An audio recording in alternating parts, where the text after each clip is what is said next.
Paz Senhor, meus irmãos, estaremos estudando na lição 3 da Revista dos Adultos, que a lição é uma igreja fiel à pregação do Evangelho. O tema do trimestre é a Igreja em Jerusalém, doutrina, comunhão e fé, a base para o crescimento da igreja em meio às perseguições.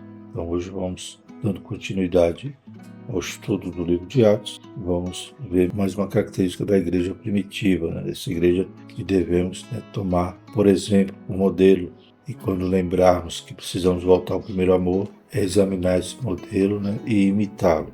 Louvado seja o nome do Senhor. Então, em relação à pregação, a gente sabe que a igreja moderna tem se desviado muito. Os púlpitos estão cada vez mais vazios da palavra. No lugar da palavra, se preenche com técnicas de oratória, com histórias, com métodos para emocionar o povo, para animar.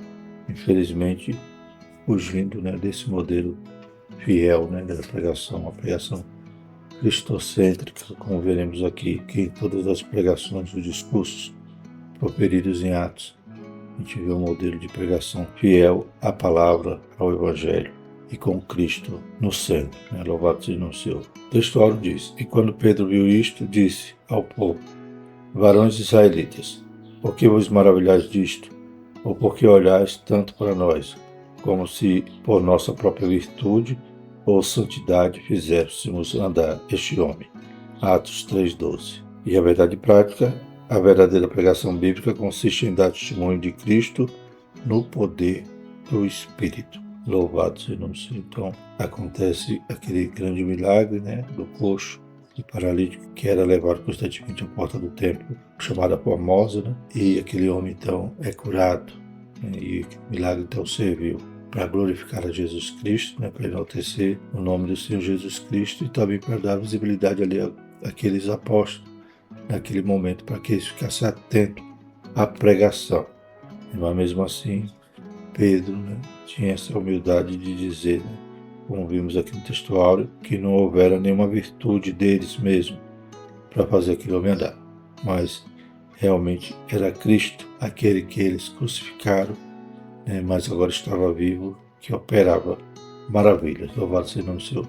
Leitura bíblica em classe, Atos 3, de 11 a 19. E apegando-se ele a Pedro e João, todo o povo correu atônito para junto deles, no alpendre chamado de Salomão. E quando Pedro viu isto, disse ao povo: Varões israelitas, por que vos maravilhais disto? Ou por que olhais tanto para nós, como se por nossa própria virtude ou santidade fizéssemos andar este homem? O Deus de Abraão e de Isaque e de Jacó, o Deus de nossos pais, glorificou o seu Filho Jesus, a quem vós entregastes e perante a face de Pilatos negastes, tendo ele determinado que fosse solto. Mas vós negastes o santo e o justo e pedistes que vos desse um homem homicida. E mataste o príncipe da vida, no qual Deus ressuscitou dos mortos, do que nós somos testemunho. E pela fé no seu nome, fez o seu nome fortalecer a este que vedes e conheceis. E a fé que é por ele deu a este, na presença de todos vós, esta perfeita saúde. E agora, irmãos, eu sei que o fizeste por ignorância, como também os vossos príncipes. Mas Deus assim cumpriu o que já dantes, pela boca de todos os seus profetas, havia anunciado, que o Cristo havia de padecer. Arrependei-vos, pois, e convertei-vos, para que sejam apagados os vossos pecados e venham assim os tempos do refrigério pela presença do Senhor. Glórias a Deus. Os objetivos da nossa lição serão expor a importância da pregação das Escrituras, demonstrar como o Espírito Santo capacita a igreja a pregar com poder e autoridade e incentivar os alunos a pregar uma mensagem de esperança fundamentada na palavra de Deus. O segundo objetivo aqui chama a atenção, demonstrar como o Espírito Santo capacita a igreja a pregar com poder e autoridade. Então, não é pela força humana, não é pela capacidade intelectual, não é pelo domínio de técnicas que vai realmente produzir uma pregação com poder e autoridade, mas é pelo Espírito Santo. Ele que capacita, ele que unge, é Ele que enche a nossa boca quando nós abrimos para anunciar as boas novas. Glórias a Deus. E seguindo esse modelo simples, né, da igreja primitiva, também poderemos ver as maravilhas de Deus e a salvação dos pecadores. Louvado seja Deus. A introdução diz o seguinte: esta lição mostrará uma das marcas de uma igreja bíblica, seu compromisso com a pregação da palavra de Deus. Uma igreja verdadeira valoriza a mensagem da Escritura e coloca Jesus Cristo no centro de tudo o que ensina. É por meio da pregação da Bíblia que o mundo pode conhecer a Cristo. Além disso, uma igreja bíblica prega no poder do Espírito Santo. Não transmite apenas palavras vazias, mas a mensagem viva e transformadora que vem da inspiração do Espírito de Deus. Por fim, uma igreja bíblica traz esperança para aqueles que já não enxergam saída.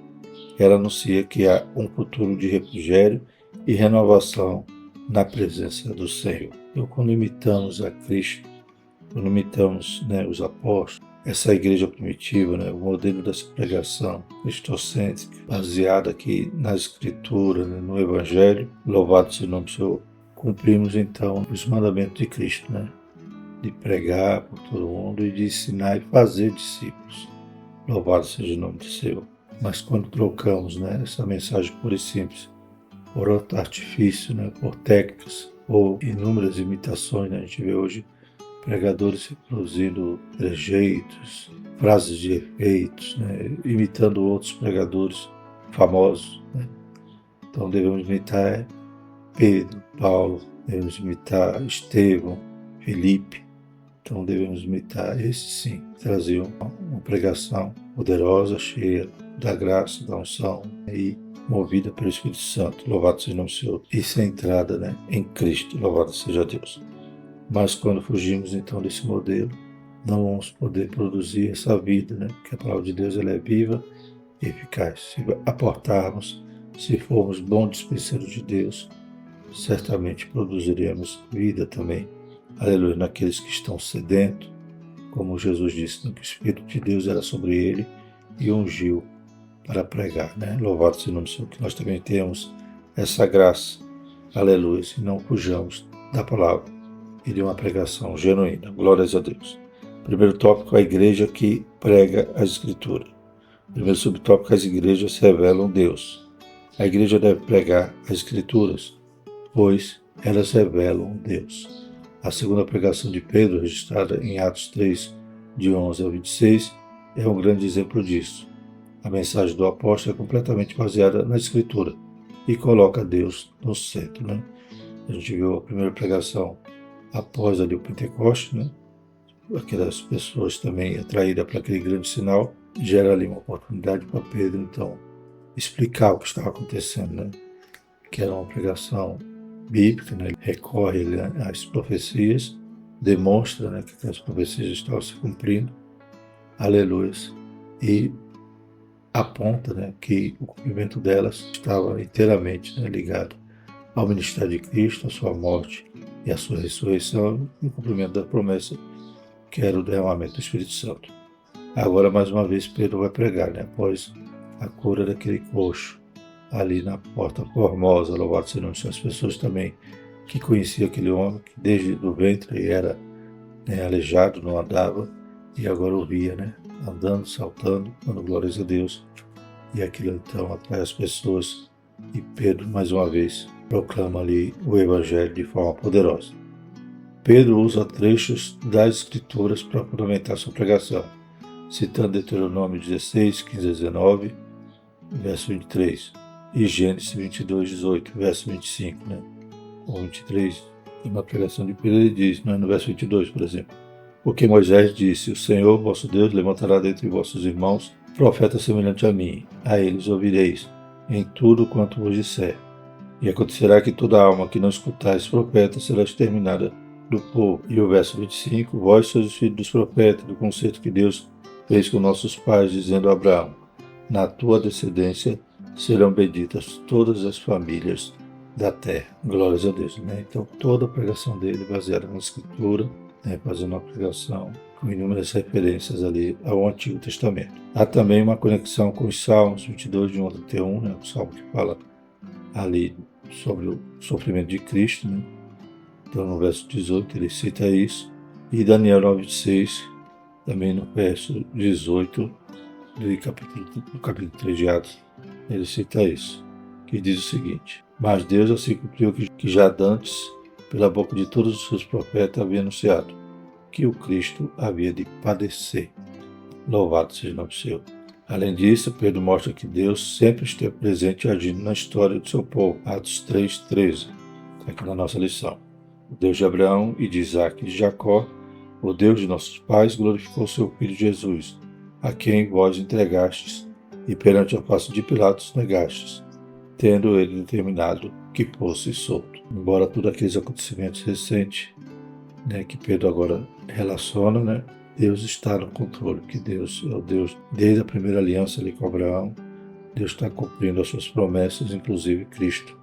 É o cumprimento de promessas, o cumprimento do Messias, do rei, que haveria de surgir do tronco, da raiz de Jessé. Da mesma forma que os autores da Bíblia falavam sobre a revelação de Deus ao longo dos tempos, conforme Gênesis 26, 24, 28, 13, 31, 42, 45, 53, entre outras referências aqui que o comentarista cita. Então, Deus sempre se revelando, e todo o Antigo Testamento a gente sabe que apontava para Cristo, que é o único Salvador, mediador entre Deus e os homens, Jesus Cristo. Então, temos a palavra aqui exposta através da pregação de Pedro. Então, não podemos fugir desse modelo de pregar a palavra, não preencher a pregação com outros artifícios, como já falamos, com técnicas, com imitações, com frases de efeito, com emocionalismo ou com histórias infindáveis, que acabam distanciando do texto. Às vezes de um versículo, e aquele versículo se perde no meio da pregação e nem sequer faz uma aplicação. Então, que nós tenhamos esse zelo pela palavra, conhecer, examinar a Escritura e pregar baseado em toda a Escritura, não fugir desse tema central, que deve ser o foco da nossa pregação. Segundo subtópico, as Escrituras testemunham de Jesus. As Escrituras apontam para Cristo. Jesus disse que a Escritura dava um testemunho dele. João 5,39. Então, a lei, os profetas davam um testemunho de Cristo, ou seja, a palavra de Deus, o Antigo Testamento. Cristo é o centro da Bíblia.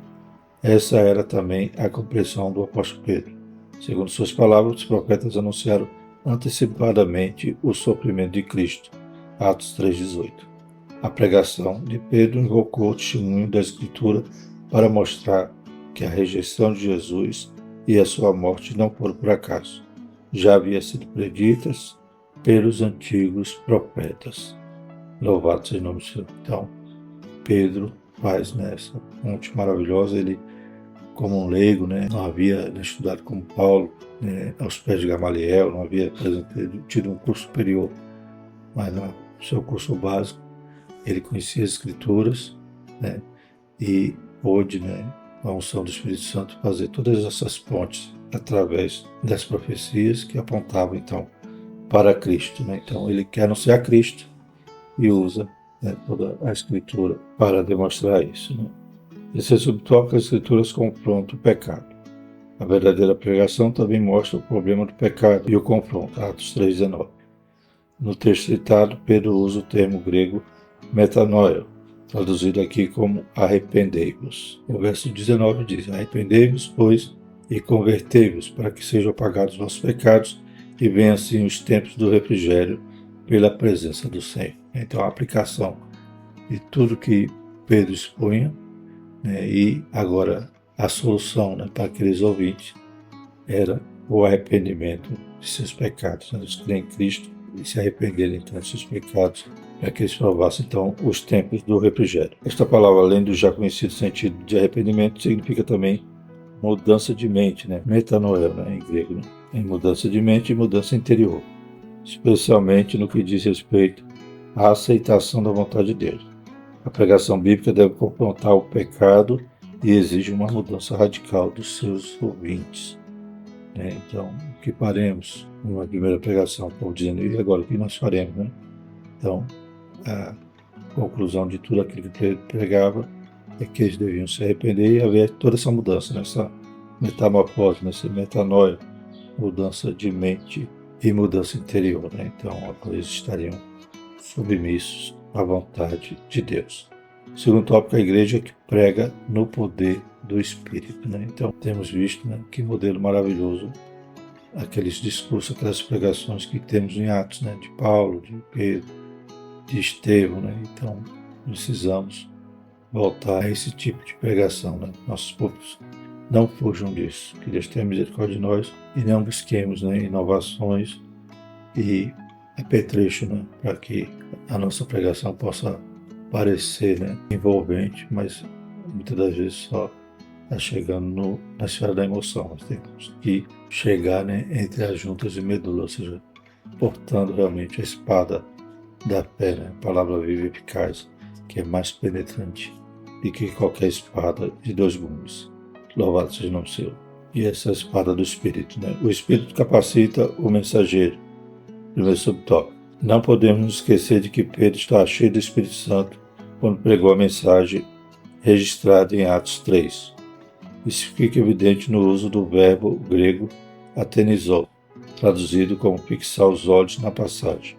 E Pedro, com João, fitando os olhos nele, Atos 3:4. O estudioso Strong explica que no Novo Testamento esse termo é usado para descrever momentos de revelação, reconhecimento ou atenção especial, geralmente ligados a acontecimentos divinos ou milagrosos. Então era aquele momento em que Deus ia agir, ia revelar alguma coisa. Então, quando Pedro e João chamam a atenção daquele paralítico, não era algo natural que ia acontecer, né? Como eles mesmos disseram, ouro e prata nós não temos.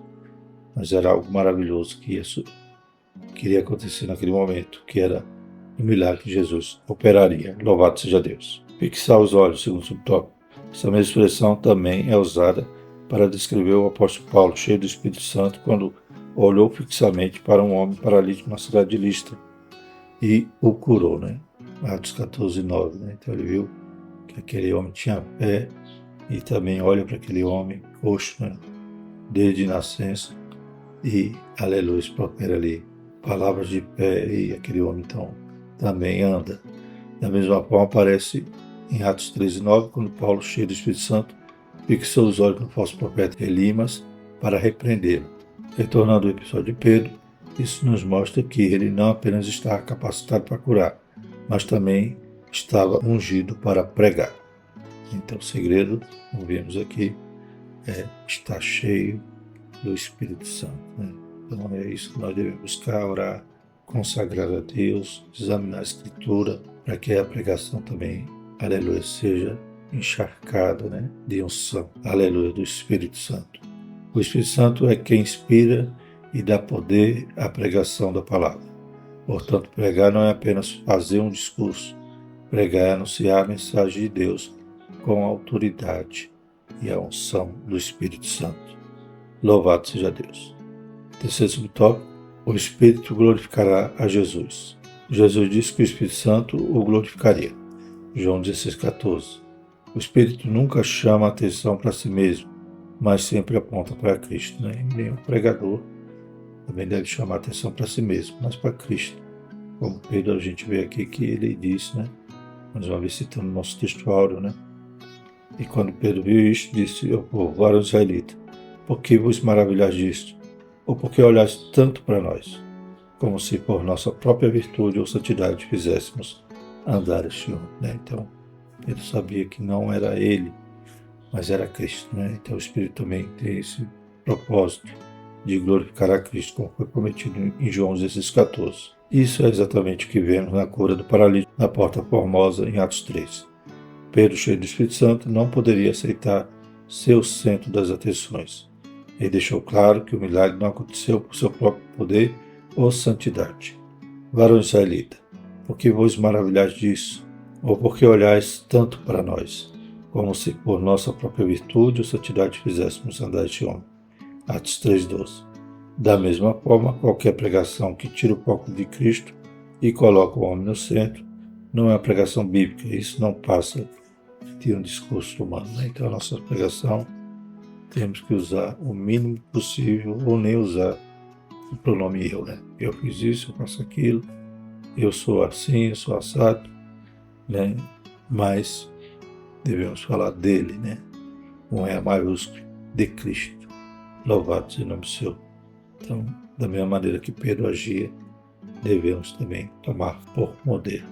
Glória a Deus. E o terceiro tópico é a igreja que prega a esperança vindoura. O primeiro subtópico alerta a uma sociedade indiferente e insensível. O apóstolo Pedro já havia exortado seus ouvintes na sua primeira pregação a salvar-se daquela geração perversa. Atos 2,40. Agora ele reconhece que aquela era também uma geração ignorante. Atos 3,17. Né? Então, o tempo da ignorância. Então, além de fugir da geração perversa, agora eles tinham que também serem iluminados, né? Serem esclarecidos através da palavra. Louvado seja o nome do Senhor. Por ignorância, crucificaram a Cristo. Mas agora eles deveriam entender, crer, né, no Evangelho e assim, né, aleluia, provar os tempos de refrigério, ou seja, se arrepender dos seus pecados e se converter a Deus, se converter a Cristo. Era uma cultura indiferente e insensível para a realidade espiritual. Era, portanto, uma geração sem esperança. 1 Tessalonicenses 4,3, quando Paulo vai falar ali sobre o arrebatamento, sobre a ressurreição dos mortos, Paulo diz que nós não podemos ser como aqueles que não têm esperança. Então, quem não crê na palavra, quem ainda não conheceu o Senhor, que não está seguindo a Ele, realmente vive uma vida sem esperança, né? Nem certeza para onde vai ter após a morte. Né? Vai carecer de alguém dizer que Deus o coloque num bom lugar. Mas que bom lugar é esse? Que ele não creu, que ele não entendeu, que ele não perseguiu e não tomou a posse. Que Deus tenha misericórdia e que a nossa pregação possa também fazer com que os cegos enxerguem. Glórias a Deus. A insensibilidade às coisas espirituais é a marca daqueles que não conhecem a Deus. 1 Tessalonicenses 4,5. É a essas pessoas que a mensagem da cruz deve ser pregada. Louvado seja Deus. E o segundo subtópico, a promessa da segunda vida. Concluída a sua pregação, Pedro deixa uma mensagem de esperança. E venham assim os tempos do refrigério pela presença do Senhor. Atos 3,19. Por um lado, os ouvintes do apóstolo já podiam experimentar a bênção prometida a Abraão, que fora trazida por Jesus, o Messias. Essa bênção, portanto, já era uma realidade. Por outro lado, essas palavras de Pedro olham para o futuro, apontando para o refrigério dos últimos dias que fora prometido a Israel, né? Ou como lemos em Hebreus, né? O repouso. Em Hebreus vai dizer, se aquilo que eles alcançaram chegando à terra prometida fosse o repouso, ainda não era, né? Deus ainda prometia algo para frente. Da mesma maneira, esse tempo de refrigério, já podemos provar hoje em Cristo, né? Com a presença dele, como diz aqui, mas teremos um momento glorioso que também provaremos esse refrigério eternamente, quando estivermos todos, né? Aleluias, na presença do Senhor, né? Após o arrebatamento da igreja, aleluia, como ele mesmo prometeu em João 14, para que onde ele estiver, estejamos nós também. Então, sentiremos esse refrigério, pois não seremos mais sujeitos ao pecado, teremos um corpo glorioso e a presença do Senhor eterna. Glórias a Deus. Então, esse refrigério que já sentimos hoje é apenas um prelúdio daquilo que nos aguarda, e os judeus também poderiam agora experimentar crendo em Cristo. E o repouso, né, como falamos em Hebreus, eles alcançariam a partir dessa atitude de se arrepender dos seus pecados e serem salvos por Deus. Né? Louvado seja Deus. Trata-se da futura restauração de todas as coisas. A igreja, portanto, tem uma mensagem de esperança para aqueles que estão sem esperança. É uma realidade que, no tempo de Deus, se cumprirá. Graças a Deus. Né? Aqueles que esperam Jesus só nessa vida são os mais miseráveis dos outros. Temos que olhar para o porvir, né? Para a vida eterna. É claro que o Senhor nos abençoa, nos dá vida com mudança hoje, mas no porvir é a vida eterna. Esse tempo de refrigério ou repouso citado lá no livro de Hebreus. Louvado seja o nome do Senhor. Claro que esse repouso não é inércia, né? É repouso do pecado, do sofrimento, das lágrimas. Estaremos, aleluia, servindo o Senhor de noite, como João viu e revelou ali no livro do Apocalipse. Glórias a Deus. Irmãos, a pregação era tão poderosa que milhares, né, se convertiam, como a gente já viu, né, tanto na primeira como na segunda pregação, e até sacerdotes, né, criam e aceitavam a fé. Se lê aqui em Atos, por exemplo, 6, versículo 7, dizendo assim: E crescia a palavra de Deus em Jerusalém, se multiplicava muito o número dos discípulos, e grande parte dos sacerdotes obedecia à fé. Então, até aqueles religiosos, aqueles que muitas vezes estavam ali escondidos, né, na sua posição, no seu prestígio, né, como sacerdotes, também criam, né, e aceitavam a Cristo. Né? Então, é isso que nós precisamos retornar, uma pregação, um púlpito, aleluia, com uma palavra viva e eficaz, manando dele, né? E não substituir uma pregação cristocêntrica, evangélica, bíblica, por emocionalismo, por técnicas, né, psicológicas, por chavões, né, evangeliquez, por linguagem fática, né, buscando preencher, né, um tempo que é tão precioso para ser anunciado a palavra. Que Deus nos ajude e voltemos ao berço, né, à igreja primitiva nesse aspecto também. Concluindo, chegamos ao fim de mais uma lição. Nela vimos a grande importância que a pregação bíblica tem e como devemos ser fiéis na exposição do texto sagrado. Pedro, mesmo sendo um simples pescador, com uma gramática e conhecimento limitados, sabia expor com maestria as escrituras sagradas. Assim como ele, devemos nos render totalmente ao Espírito Santo, sendo cheios dele para sermos exitosos no ministério da Palavra de Deus. Uma igreja bíblica é uma igreja que vive e sabe expor as Sagradas Escrituras. Né? Então, Pedro, como vemos aqui na conclusão, sendo simples, né? Sabia expor com maestria a palavra. Né? Isso a Bíblia diz. Os obreiros devem manejar bem a palavra. Glórias a Deus. E a gente sabe que a nossa igreja foi construída com tijolos que eram homens leigos, mas poderosos na pregação. Conheciam a Bíblia, né? De Gênesis a Apocalipse, né? Sabiam também manejar a escritura dessa forma, né? Pessoas que às vezes aprenderam a ler na Bíblia, mas não fugiam da Bíblia, né? Pregavam a Bíblia e por uma pregação poderosa a igreja hoje é desse tamanho. Não cresceu por inovação, mas cresceu pelo poder do Espírito Santo, usando homens que se dedicavam e se colocavam na posição. Graças a Deus. Na próxima lição, uma igreja cheia do Espírito Santo. Lição 4. Vamos orar e agradecer ao Senhor por mais uma lição. Maravilhoso Deus, te louvamos, te agradecemos, Pai. Te louvamos, Pai, pela vida dos teus filhos, Pai. Aleluia, que usado pelo teu Espírito Santo, trouxeram essa mensagem até nós, Pai, até os nossos dias. Obrigado pela igreja poderosa, Pai. Aleluia, que ama a tua palavra. Que nós não desviemos, Pai, deste amor. Pai, não sejamos, Pai, inovadores, buscando artifícios no neopentecostalismo, ou até mesmo, Pai, em imitações, em subterfúgio, para preencher o tempo que deve ser dedicado à tua palavra. Que possamos examiná-la e expô-la, Pai, também com maestria, como Pedro fez. Deus Santo abençoe os alunos da escola dominical, todos possam ser amantes da tua palavra, possam meditar dia e noite, não desviar dela nem para a esquerda nem para a direita. Em nome de Jesus, nós te agradecemos por tudo. Abençoe esse domingo e todos aqueles que estarão na tua casa aprendendo de ti. Em nome de Jesus, nós te pedimos e te agradecemos. Amém. Que a graça do nosso Senhor Jesus Cristo, o amor de Deus e a comunhão do Espírito Santo permaneça sobre nós, hoje e para todos sempre. Amém.